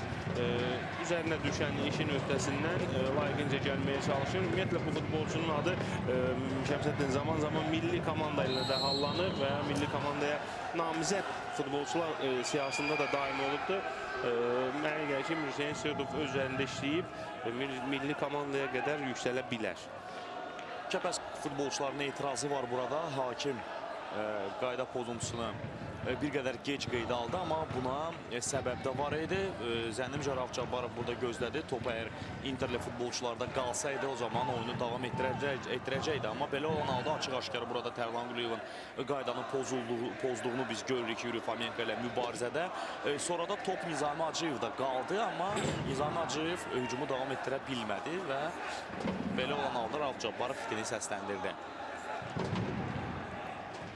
Kəpəz futbolçularının iradı o idi ki, həmin epizoddan sonra top onsuz da Inter futbolçularında qalmışdı. Nədən o fikri səsləndirmək lazım idi? Amma təbii ki, Əsas qərarı verən meydanda hakimdir. Və əlbəttə onun qərarı da dəyişməyəcək. İndi cərimə zərbəsini Inter yerinə yetirəcək. İlk hissədə Kəpəzin məhz bu nöqtədə cərimə zərbəsi var idi, amma Kərim Diniyevin zərbəsi istədiyi kimi alınmadı. İndi hakim canlı səddi 9 metr 15 santimetr məsafəyə çəkir. Bu arada hakim şifahi xəbərdarlıq elədi Ekizanişviliyə, Inter'in ən təcrübəli futbolçusu. Topun arxasında isə Niko Kverveskiri var və məhz cərimə zərbəsini Kverveskiri özü yerinə yetirəcək. Bu mövsüm Avropa kuboklarda cərimə zərbəsindən qolunu izləmişik bu futbolçunun. Qapıya mı zərbə vuracaq, yoxsa ötürmə edəcək? Hər halda futbolçuların mübahisəsinə aydınlıq gətirəndən sonra Rauf Cabbarov biz də buna aydınlıq gətirəcəyik. Ötürmə olur. Kərim Diniyev hava mübarizəsində yaxşı oynadı, amma Inter hücumu davam edir. Diego Martinsin zərbəsi və gol! Hesab açılır. Qarşılaşmanın 53-cü dəqiqəsində Inter hesabı açır. İlk hissədə kifayət qədər yaxşı təsir bağışlayan Kəpəz, ikinci hissənin lap əvvəlində qapısında gol gördü və etiraf eləmək lazımdır ki, əla gol idi və kifayət qədər yaxşı gol izlədik. Açığı zənn etdik ki, Kəpəz bu hücumu dəf etdi və artıq qapıya hər hansı bir təhlükə yoxdur, amma Diego Martins, fikir verin, hücum sanki dəf olunur, Diego Martins buradan topu qəbul edir, irəliləyir, bir aldadıcı hərəkət və olduqca əlverişsiz bir vəziyyətdə olmasına baxmayaraq, bax bu cür gözəl bir zərbə ilə topu qapıya fırladır və onun zərbəsindən sonra top tora daxil olur. 1-0. Inter Kəpəz oyununda hesab açılır. Azərbaycan müəllifi Diego Martins və bu mövsüm bu onun artıq 3-cü topu olur və mövsüm ərzində göstərdiyi nəticələr də bizə təqdim olundu. Qolun adı Diego Martins, hesab 1-0 Inter'in xeyrinədir. Mənə gəlir ki, səhv etmirəmsə, bombardirlər yarışında da Diego Martins Rahid Əmirquliyevə şərik oldu. Hər iki futbolçunun 3 topu var və etiraf etmək lazım ki, Azərbaycan çempionatında, Premyer Liqamızda bu qolları görmək hər zaman xoşdur, xüsusi gözəllik qatır. Gözlənməz bir qol idi, gözlənməz bir zərbə idi və söz yox ki, turun ən gözəl qollarından biri olacaq. Tamamilə razıyam. Ən gözəl qollarından biri olacağına şübhəm yoxdur. Bəlkə də mövsümün ən gözəl qollarından biri kimi qeyd eləmək olar bu qolu. Dario və ona qarşı Denis Silva'ya qarşı Rəşad Eybov bildirir ki, hakim Rəşad Eybov çobuda oynamışdı və hakim Rauf Cabbarov cərimə zərbəsi təyin edir. Etirazlar da heç bir nəticə vermir. Qərar dəyişməyəcək. Rəşad Eybov nəyə etiraz edir? Inter ikinci hissədə səhv etmirəmsə bu ilk zərbə idi qapıya və həmin zərbədə qolla nəticələndi. Çox maraqlıdır Şahin Diniyevin cavabı necə olacaq və oyunun müdaxiləsi necə olacaq. Qalan dəqiqələrdə Kəpəz Interin qoluna nə ilə cavab verəcək?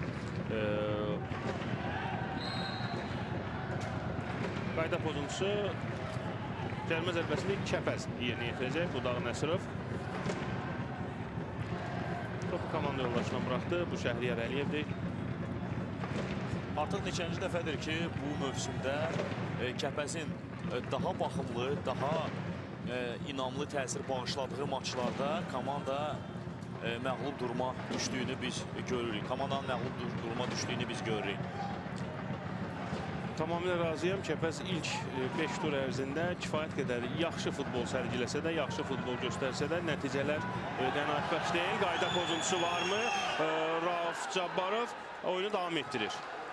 Oyunu davam etdirir Rauf Cabbarov. Sarı vərəqə Tural Axundova göstərilir. Hakimin qərarına etiraz etdiyi üçün indi təkrarı bir daha izləyəcəyik və Budaq Nəsirov da sarı vərəqə ilə cəzalandırılır. Simulyasiyaya görə sözsüz. Hər halda əgər penalti təyin olunmamışdırsa, Epizodun təkrarını gəlin bir daha izləyək. Müxtəlif rakurslardan bizə təqdim olunacaq. Burada təmas yox idi. Topu özündən aralı buraxdıqdan sonra yıxılır Budaq Nəsirov. Gənc futbolçu beləcə hakimi aldadmağa çalışdı. Amma Rauf Cabbarov təbii ki buna getmədi və dərhal da vəziyyəti düzgün qiymətləndirərək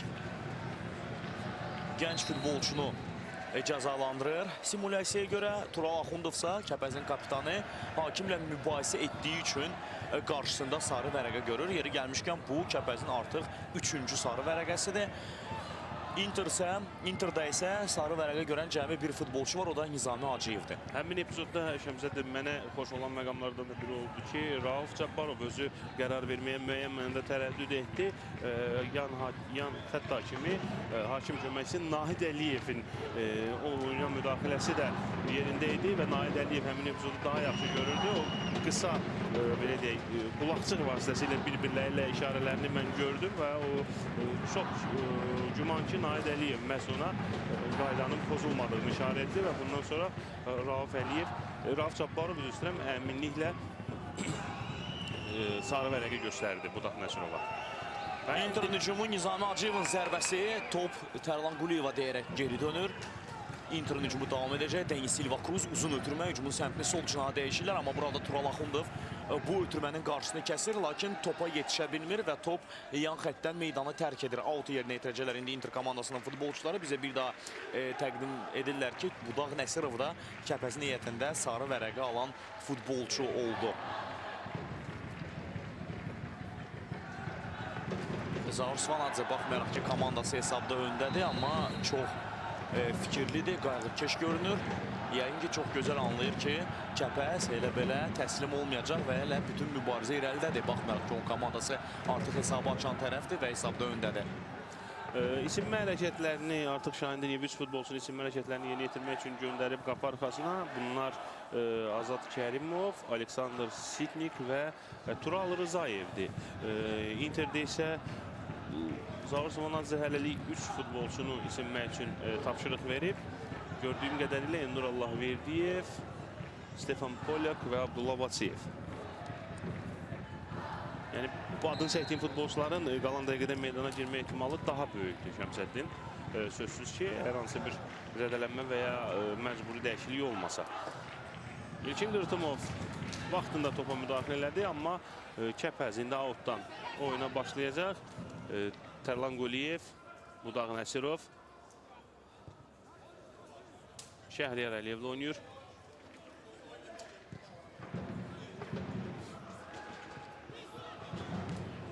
İlk hissədə nümayiş olunan oyun və göstərilən futbol, əldə olunan, yaradılan qol epizodları təbii ki, razı idi bundan Kəpəz rəsmiləri. İndi həyəcanla buraxılan qoldan sonra oyunu izləyirlər.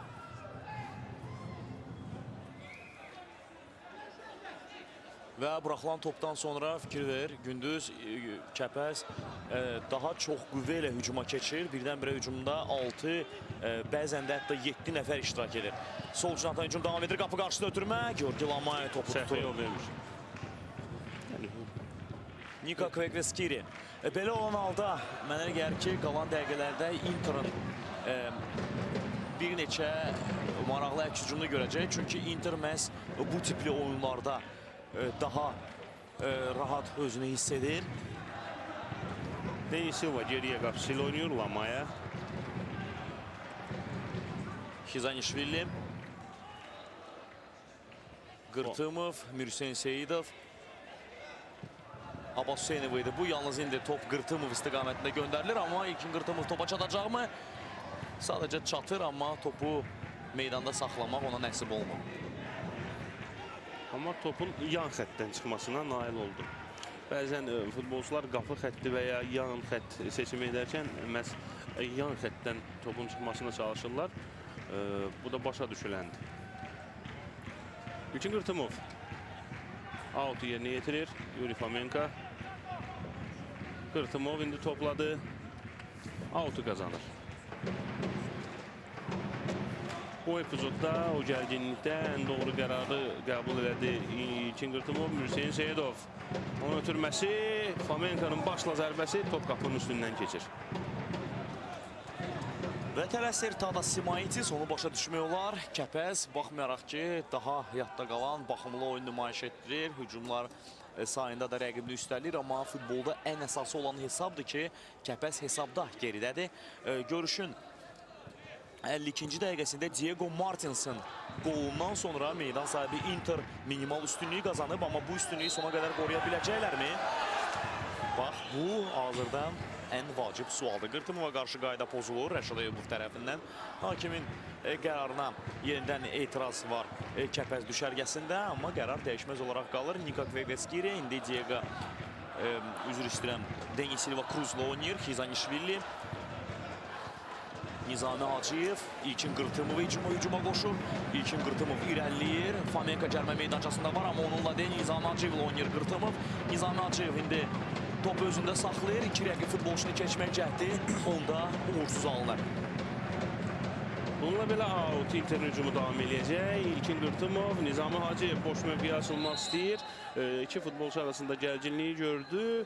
Rauf Cabbarov, Şəhriyar Rəhimovla Nizami Hacıyev dərhal ora müdaxilə etdi. Bu gərginliyi sakitləşdirmək üçün. Hakim işarəni verir, auto başlamaq olar. İlkin Qırtımov topa çatacaqmı? Xeyr. Qapıdan zərbə və Simayetis dərhal oyuna başlayacaq. Rəvan Qəbələ görüşündə artıq ilk 15 dəqiqə geridə qalıb və həmin oyunda bir daha qeyd edək ki, hesabda dəyişiklik olarsa, bu barədə dərhal sizə məlumat verəcək əziz futbol sevərlər. Hələlik isə Kəpəzin hücumunu gəlin izləyək. Bəxtiyar Sultanov topa çatmır, çatsaydı o zaman çox təhlükəli bir hücum qura bilərdi Kəpəz. Amma Denis Silva Cruz belə də onu qabaqlayır və topu meydandan çıxarır. Budaq Nəsirov indi topladı.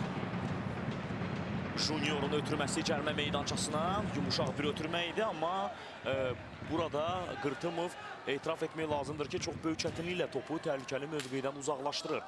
Şəhriyar Rəhimovda da indi top. Şəhriyar Əliyev da üzr istəyirəm. Sol cinaha Şəhriyar Rəhimova top göndərilir. Rəhimov kimdən oynayacağına baxır. Junior sağ cinahda Tural Axundov hücuma qoşulur, amma Junior ona deyil. Sol cinaha topu ötürür Rəşad Eyyubov. Şəhriyar Rəhimov, yenidən Rəşad Eyyubov. Aldadıcı hərəkətlər, Qırtımovu keçir və Qırtımov ona qarşı qaydanı pozur. Əli ilə rəqibini tutub çəkirdi və indi biz bu epizodun təkrarını görəcəyik. Baxaq, ev tapşırığını Gəncəli futbolçular necə yerinə yetirəcəklər? Standart vəziyyət, cərimə zərbəsi. İlkin Qırtımovun burada topu meydanı tərk etdiyinə dair etirazı. Amma hakimin qənaəti fərqli idi, oyun davam etdirildi və nəticə etibarilə qayda pozuldu. İndi Kəpəz cərimə zərbəsini yerinə yetirəcək. Rəşad Eyyubov topun gerisindədir. Cərimə meydançası istiqamətində ötürmə olacaq. Cərimə meydançasında gərginlik var rəqib futbolçular arasında və hakim oyunu saxlayır. Rəşad Eyyubova bildirir ki, mənim işarəmi gözlə və işarə verildi artıq. Rəşad Eyyubov, onun ötürməsi yaxın küncə ünvanlanmışdı top, amma vaxtında Interin futbolçuları o ötürməni oxudular və meydanı tərk elədi və indi küncdən zərbə yerinə yetiriləcək. Amma Lamaya ayağa qalxdıqdan sonra və elə də olur, Lamaya ayağa qalxır. Burada Şəhriyar Rəhimov Lamayanın ayağını bilərəkdən də olmasa tapdalamışdı. Künc zərbəsi indi yerinə yetirilir. Uzaq küncə ünvansız bir ötürmə. Rəşad Eyyubovun komanda yoldaşlarından heç kim orada yox idi.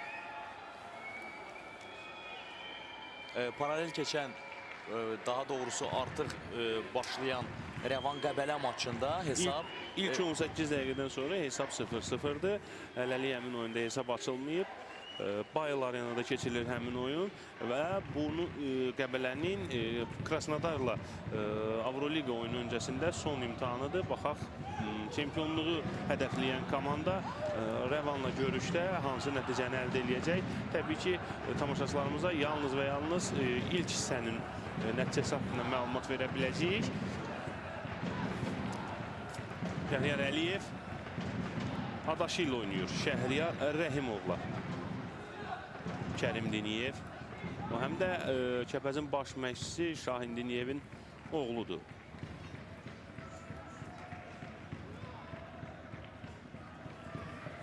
Ötürmə yaxşı düşünülmüşdü Dario istiqamətində, amma Dario sona qədər mübarizə apardı, topu rəqibindən ala bildi, hətta ötürmə də etməyə imkan tapdı, amma onun ötürməsindən sonra komanda yoldaşlarından heç kəs son zərbəni vura bilmədi. İndi Kərim Diniyev birbaşa qapıya ünvanladı zərbə, amma Lamaya üçün çox asan top oldu bu. Mən sizə bildirmək istərdim ki, gündüz növbəti turda komandanın rəqibləri kim olacaq? Kəpəz Gəncədə Sumqayıtı qəbul edəcək. Inter'a gəlincə isə Inter'ın olduqca çətin bir görüşü olacaq. Bu meydanda Inter Qarabağı qəbul edəcək. Hər halda ilk iki pillənin sahibi Qarabağ və Interin dueli maraqlı olmaya bilməz. Son illər Avrokuboklarda Azərbaycanı mən əminliklə deyə bilərəm ki, layiqincə təmsil edən komandalardandır Inter. Qarabağı Avrokubok nəticələri haqqında danışmaq məncə artıq olar. Bu baxımdan kifayət qədər maraqlı duel izləyəcəyik. Meydanda iki zədəli futbolçu var. Hər düşərgədən bir nəfər indi zədələnir. Kəpəzdən bu komandanın aparıcı futbolçusu Dario Federico Junior'dur. Inter'dansa Abbas Hüseynov zədələnir, amma tibbi yardım ehtiyacı olmadan futbolçular bir qədər həmin ağrıya səbr edərək ayağa qalxırlar və oyunu davam etməyə hazırdılar. 67-ci dəqiqə başa çatdı. Hesab 1-0 Interin xeyrinədir. İkinci sənə əvvəlində bir qədər dəqiqdirsə 53-cü dəqiqədə Diego Martinz'in vurduğu gözəl gol və Inter hesabda irəlilədi doğma meydanında. Kərim Diniyev topun arxasındadır və o yəqin ki ötürmə edəcək və elə də olur. Son zərbəni vuran xeyr Şəhriyar Əliyev idi. Əla ötürmə idi. Şəhriyar Əliyevin bir azacıq zamanlama problemi, yəni vaxtında topa şığılsa, bir an tez topun ötürüldüyü mövqeyə atılsa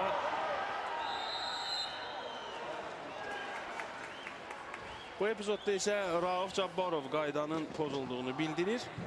Qayda pozuntusunu Diego Martins etmişdi. Yəni simulyasiyada qayda pozuntusudur. Sözsüz ki, hakimi aldatmağa cəhd göstərdi Diego Martins və bunu Rauf Cabbarovun qənaətincə bu sarı vərəqə idi. Yəni Svanazyanın bu epizodda etirazını başa düşmək olar. Tam normaldır. nadir halda məşqdə görmək olar ki, hakimin qərarında razı olur. Öz komandasına verilən qərar. Əleyhinə verilən Əleyhinə. Daha doğrusu. Təşəkkürlər Gündüz. Və Kizanişvili indi burada səhvə yol vermək olmaz və belə də edir Inter müdafiəsi. Topu uğurla qaytara bilirlər meydan mərkəzinə. Təhlükəni beləcə sovuşdururlar. Inter ikinci hissəyə yaxşı başladı və elə debütdəcə istədiyi qolu vura bildi. Amma bundan sonra Kəpəzin ərazi üstünlüyünü görmək olar. Kəpəz qol vurmaq üçün demək olar ki, tam qüvvə ilə irəli atılıb. Təkcə müdafiəçilər hücum zamanı öz mövqələrini tərk etmirlər. Aleksandr Sidnik meydana daxil olmağa hazırlaşır. Kəpəzin heyətində kimi əvəz edəcək? Maraqlıdır görəsən.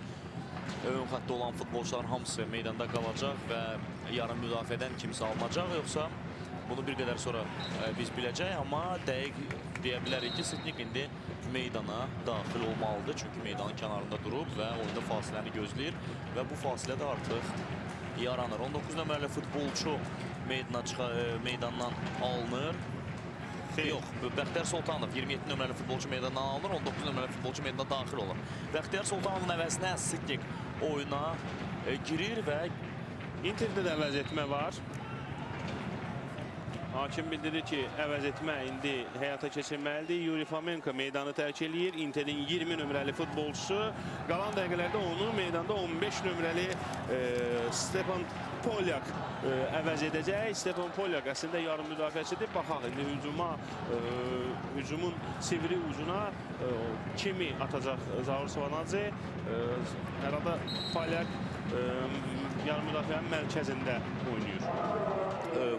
adı Polak da olsa əslən Xorvatiyadandır. Bunu da qeyd etməyə yerinə düşər. Yarım müdafiəçi Stefan Polak indi meydandadır. Ötən mövsümü də Simurqda keçirib. Hər halda bunu Azərbaycanlı futbol zaşişləri yaxşı xatırlayırlar.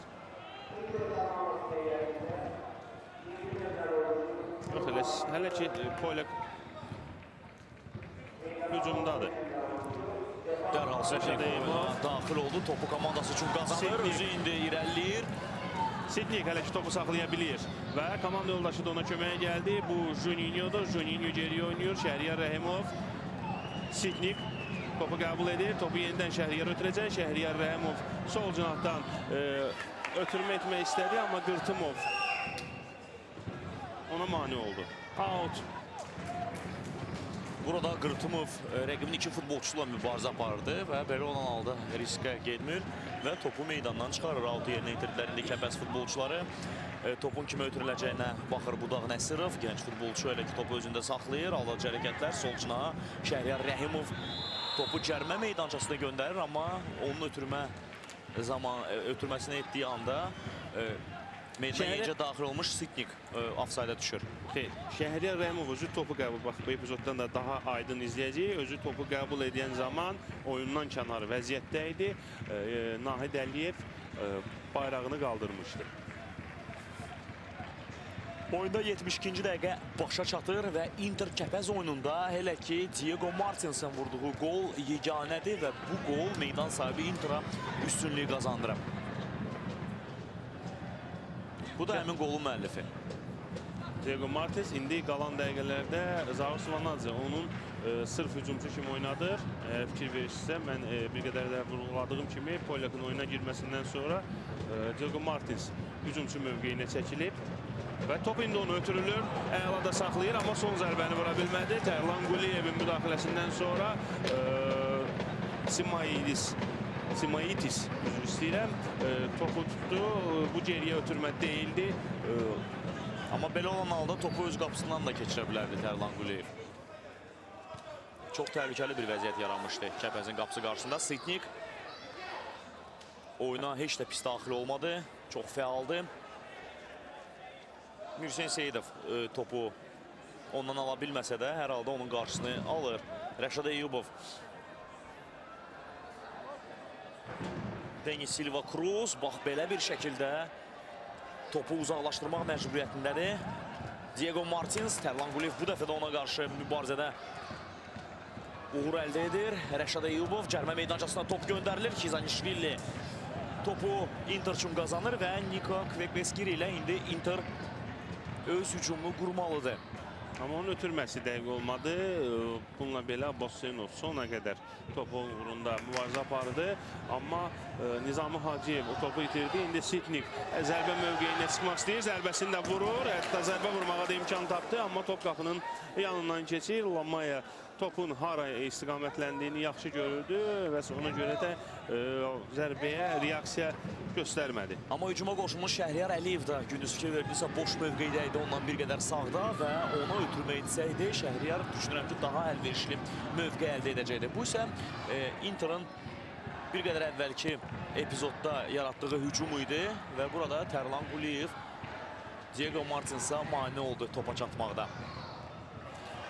Rəşad Eyyubov hava mübarizəsindən qalib ayrıldı və hətta başla əla ötürmə də etməyə imkan tapdı, amma Sidnik bu ötürməni sanki gözləmirdi və Lamaya belə olan halda çətinlik çəkmir, hətta tələsmir də. Rəşad Eyyubov həmin ötürməni biraz yumuşaq etsəydi, o zaman Sidnik düşünürəm ki topa yetişə bilərdi. Kərim Diniyev topu dərhal Rəşad Eyyubov ötürür. Rəşad Eyyubov bir qədər soyuqqanlı və dəqiq oynasa təhlükəli hücum izləyə bilərdik, amma onun ötürməsindən sonra top Dario'ya çatmadı. Şəhriyar Əliyev isə mərkəz müdafiəçisi Kəpəzin topu meydandan kənara vurur. İndi out. Inter yan xəttdən oyuna başlayacaq. 75-ci dəqiqə başa çatdı, 76-cı dəqiqə başlayır. Hesab 1-0 Inter'in xeyrinədir. İkinci sənin əvvəlində Diego Martins Inter'i hesabda irəli çıxarır. Kizanishvili topu başını uzaqlaşdırır. Inter'in hücumu sol cinahdan Polyak geri oynuyor. Diego Martins. Nizami Hacıyev sağ cinatdan İlkin Qırtımov da hücuma qoşulmuşdu, amma Nizami Hacıyev özü zərbə vurmaq qərarına gəldi, amma bu zərbə dəqiq olmadı. Kəpəz komandasının qalkiperi Tadas Simaitis tələsir və əl işarəsi ilə komanda yoldaşlarına bildirir ki, mərkəzə yaxın olsunlar, topu mən sonra göndərəcəm. Rəvan Qəbələ görüşündə birinci hissə gedir, həmin oyunda da maraqlı anlar yaşanır, amma hələ ki qol yoxdur, 0-0'lıq bərabərlik davam edir. Xatırladaq ki, həmin oyun bizim görüşdən fərqli olaraq 1 saat gec başlayıb. Hakimin işarəsi gəlir, Denis Silva Cruz'a qarşı burada Rəşidəy bu qaydanı pozur dava mübarizəsində. Bu da həmin epizodun təkrarıdır. Georgi Lamaya tələsmədən hər şeyi intriqanə edir. Fərq etməz qələbə hansı hesabla qazanılsın. Əsas odur ki, komanda öz aktivinə növbəti 3 halı əlavə etsin. Xatırladaq ki, Inter hazırda ikinci yerdə gedir və bugün bu oyunda qalib gələrsə, o zaman xallarını Ağdamın Qarabağ komandası ilə bərabərləşdirəcək. Qarabağın isə bir oyuna ehtiyatda var. Sabah komanda Neftçi ilə üz-üzə gələcək. Yeni stadionda bu oyun keçiləcək və həmin oyunda SBC telekanalında sizlərə canlı yayımlanacaq. Hazırda Federico Junior irəliləyir, cərimə meydançasında daxil olur, qapıya zərbəsini endirir. Georgi Lamaya son anda yaxın küncə endirilən zərbədən sonra topu qaytarır. Mənə gəlir ki, Dario bu epizodda özü zərbə vurmayıb. Epizodun təkrarından daha aydın bunu görmək olar. İti ötürmə etsəydi uzaq küncə, Rəşad Eyübov o həmin ötürmədən sonra ötürməni tamamlamamaq üçün başqa şansı yox idi. İndi Inter niyətində əvəz etmə olacaq. 8 nömrəli futbolçu Nizami Hacıyevi Elnur Allahverdi Abdullayev əvəz eləyir.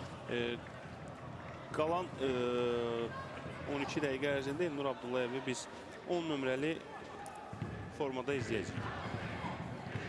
Nizami Hacıyev bu gün çox güc sərf elədi, amma etiraf edək ki, ondan gözlənilən oyunu sərgiləmədi. Bir sarı vərəqə qazandı və beləcə meydanı tərk etdi. Amma unutmayaq ki, Nizami Hacıyev Inter'ın buna qədər keçirdiyi oyunda qələbə topunun müəllifi olub. Söhbət 5-ci turda Azalla səfər oyunundan gedir ki, həmin oyunda da Nizami Hacıyevin yeganə qolu Inter'a 3 xal qazandırmışdı. Həmin oyunu da CBC telekanalında canlı izləmişdiniz, hörmətli futbol sevərlər. Dərhal Elnur Abdullayev meydana girər-girməz mübarizədə iştirak edir və indi hər iki komandanın 10 nömrəli futbolçuları üz-üzə gəldilər və Kəpəzin Braziliyalı futbolçusu qaydanı pozdu. Qapıya zərbə. Qoyləq idi bu zərbəni vuran futbolçu, amma onun zərbəsi istədiyi kimi alınmadı. Qapıdan da bir xeyli aralı keçdi və indi Simaitis dərhal oyuna başladı. Qısa ötürməklə Budaq Nəsirov sağ cinahda Tural Axundovu gördü. Tural Axundov özü hələ ki irəliləyir. Uzun diagonal ötürmə Sidnik istiqamətində. Sidnik topu saxlayır. Komanda yoldaşlarından dəstək gözləyir Sidnik. Artıq bu dəstək var. Juniorun uzaqdan zərbəsi top qapının üstündən keçir. Həlledici məqamda Kəpəz inamsız təsir bağışlayır. Hücumları gözəl qururlar, maraqlı kombinasiyalar olur. Amma həlledici məqam zərbə anı və yaxud da sonuncu ötürməyə gəlib iş çatanda burada çox ciddi problemlərlə üzləşir Gəncə komandası. Altı yerinə yetirəcəyində Inter. Hakim bildirir ki, vaxt uzatmaq lazım deyil İlkin Qırtımova və bir qədər tez bunu etmək lazımdır. Və Juninho da bu işdə Inter'in futbolçularına yardım etmək qərarına gəldi. Tələsmək lazımdır.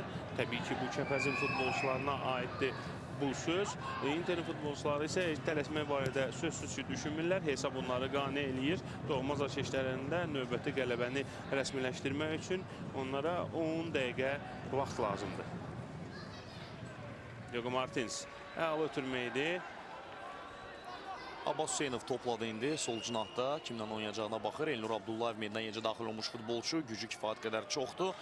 Topu qəbul edir. İki rəqib futbolçular mübarizədə geri qayıdır və Abbas Hüseynova topu geri qaytarır. Amma Abbas Hüseynov topu itirir və indi Kəpəzin əks hücumu ola bilər, amma Sitnik burada topa yetişə bilmir. Xizanishvili onu qabaqlayır və əksər hallarda biz görürük ki, top Sitnikə çatarkən dərhal onun yanında Zurab Xizanishvili olur.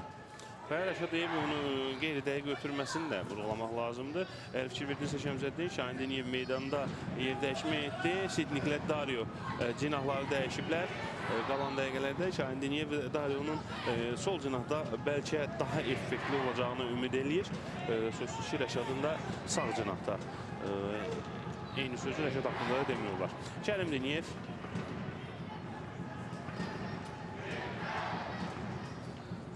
Tural Axundov. Rəşad Eyübov topu hələ gözündə saxlayır. Hətta ötürmədə edir. Şəhriyar çox əla zərbə mövqeyini açılmışdı. Bu Şəhriyar Rəhimov idi. Kəpəzin 13 nömrəli futbolçusu, amma zərbəni istədiyi kimi vura bilmədi. Kəpəzin hücumu davam edəcək. Tural Axundov komandanın kapitanı indi hücumu davam edir. Ötürməsi isə dəqiq alınmadı və qaydanı pozmur. Tural Axundov altı yerinə yetirir Kəpəz komandasının futbolçuları.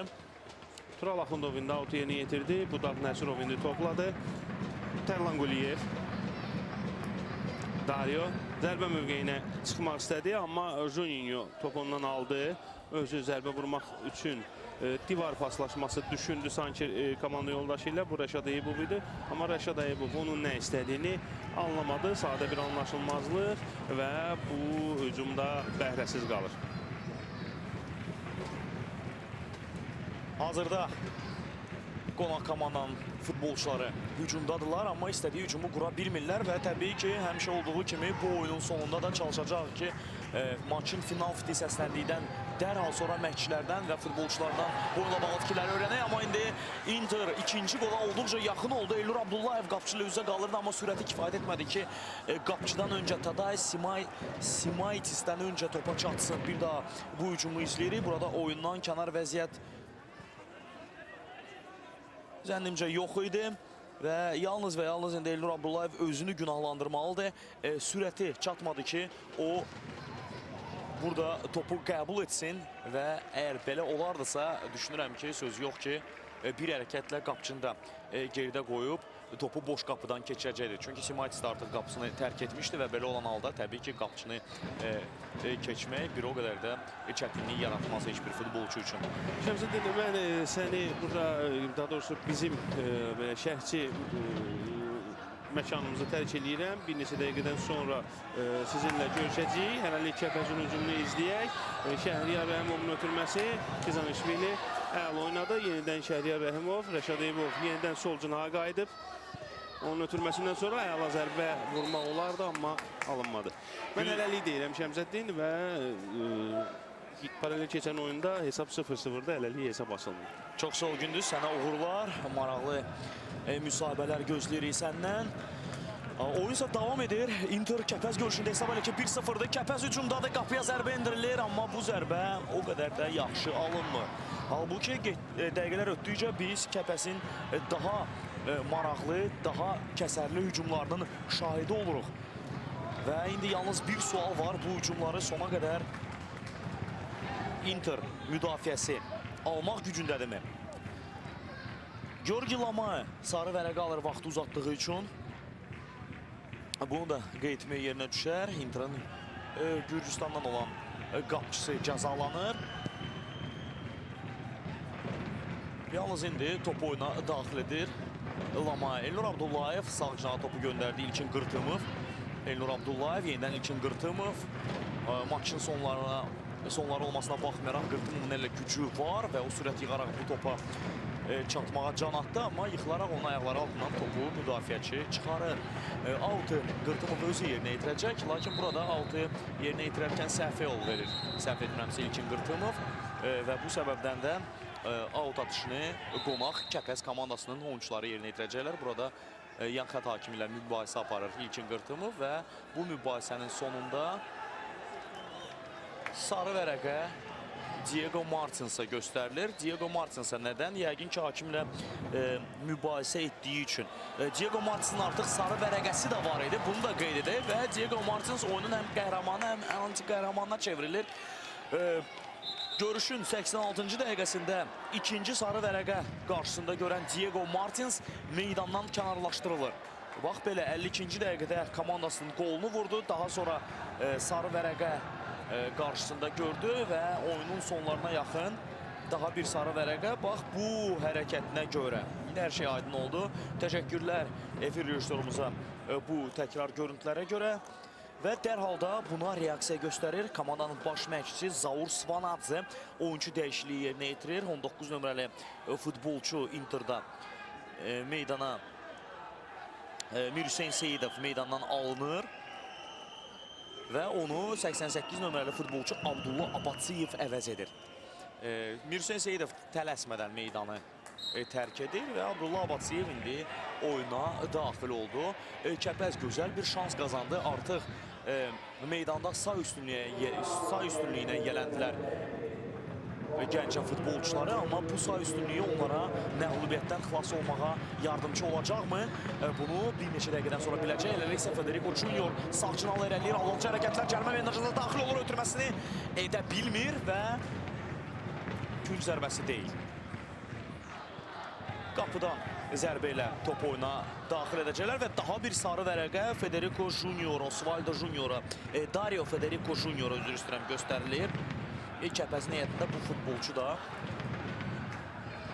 qarşısında sarı vərəqə alır və təbii ki, hakimin qərarına etirazını bildirir. Kəpəzdə daha doğrusu ilk dəyişikliyi indi başlayacaq.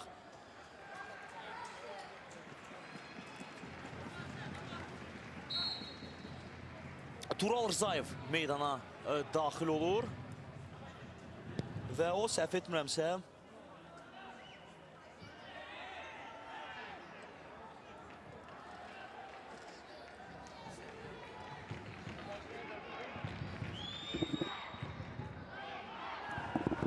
və o Şəhriyar Rəhimovu əvəz edir.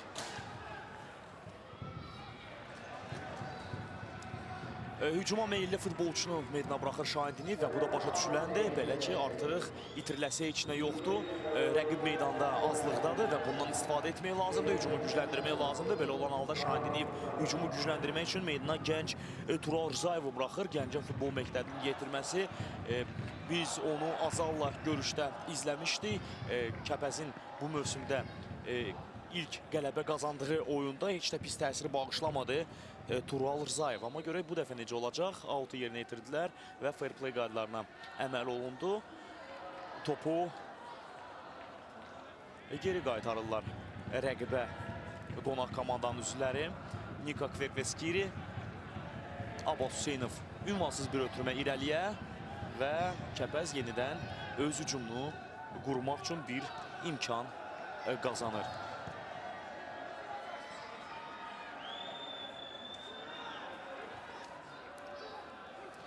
Düzəliş edim, Şəhriyar Rəhimov meydandadır. Tural Rzayev görünür Şəhriyar Əliyevin əvəzinə oyuna daxil oldu.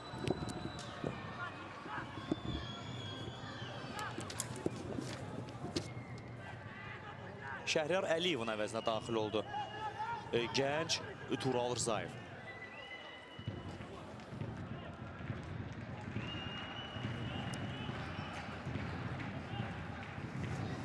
Aleksandr Sitnik. Tural Axundov topu sağ cinağa göndərir. Federico Junior irəliləyir sağ cinaqla. İndi bütün ümidlər demək olar ki, məhz bu futbolçuya bağlanılır. Onun texnikada öz bərəsini verir. Qapıya zərbə olacaqmı? Yıxılaraq Sitnik bu zərbəni yerinə yetirdi, amma top rəqib futbolçulara deyərək meydanı tərk edir. Künc zərbəsində yerinə yetiriləcək. Bu oyunun sonları olduqca gərgin keçir. 90-cı dəqiqə gedir. Əsas vaxtın son dəqiqəsi gedir və bu arada Rəvan Qəbələ görüşündən məlumatımız var. Qəbələ 1-0 hesabı ilə önə keçib həmin görüşdə. Bir daha xatırlatmaq istərdim ki, həmin oyun bizim izlədiyimiz qarşılaşmadan fərqli olaraq 1 saat gec başlayıb.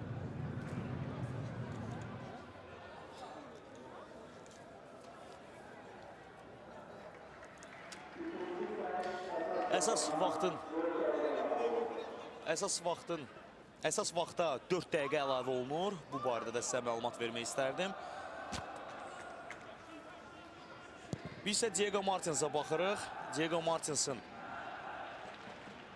sarı vərəqələr, 2 sarı vərəqə aldı. Hər iki an bizə təqdim olunur. Bir halda simulyasiyaya görə, digər halda isə futbolçuya yaraşmayan hərəkətinə görə, bax bu etdiyi hərəkətinə görə hakim tərəfindən cəzalandı və yekunda qırmızı vərəqə görə meydanı tərk etdi Diego Martins. Komandasını dar vəziyyətdə qoydu, amma komandasına xeyir də gətirdi bu futbolçu. 52-ci dəqiqədə məhz onun qoluyla Inter minimal üstünlüyü qazanıb, amma bu üstünlüyü qoruya biləcəkmi meydan sahibləri? Əlavə olunan əsas vaxtdan 1 dəqiqə artıq geridə qalıb və daha 3 dəqiqə qalır Kəpəz üçün. Kəpəzin ehtiyatında bu oyunla məğlubiyyətdən xilas olmaq üçün. Növbəti bir oyun, gözəl, məzmunlu, baxımlı. Kəpəzin daha bir qarşılaşmasını izlədik, amma bu dəfə də komanda görünür Gəncəyə əli boş dönməli olacaq və Inter tilsimini bu dəfə də qırmaq mümkün olmayacaq. Amma futbolu sona qədər izləmək lazımdır. Final fiti səsləndikdən sonra ancaq nəyisə dəqiq söyləmək olar. Hələlik isə Inter hücumdadır. Nika Kvekveskiri indi aldadıcı hərəkətlərlə rəqibini keçməyə çalışır. Keçə bilməsə də topu özündə saxlayır və ona qarşı qayda pozulur. Şəhriyar Rəhimovun əlinə deyir top mübarizə anında və bu səbəbdən də hakim fitini səsləndirir. Bir daha bu epizodun təkrarını izləyək. Rəvan Qəbələ görüşündə isə 37-ci dəqiqədə Dodo fərqlənib və beləcə Qəbələni hesabda önə çıxarıb. Bizim oyunda isə Inter minimal üstünlüyü davam edir. Görüşün əsas vaxtı artıq başa çatıb, əlavə dəqiqələr gedir və əlavə olunan 4 dəqiqədən ikisi geridə qalıb və bu səbəbdən indi Tərlan Quliyev də sürət yığaraq tələsir, hücuma keçir. Demək olar ki, Kəpəz tam heyətlə indi hücumda iştirak etməlidir. Rəşad Eyübov irəliləyir və sadəcə meydan çatmadı. Kifayət qədər yüksək sürət yığdı, irəlilədi bir xeyli, amma onun bu irəliləyişi komandaya heç bir fayda gətirmədi. Georgi Lama indi bir qədər tələsməlidir, çünki təqribən 5-6 dəqiqə bundan əvvəl vaxtı uzatdığı üçün artıq hakim tərəfindən cəzalanmışdı sarı vərəqə ilə.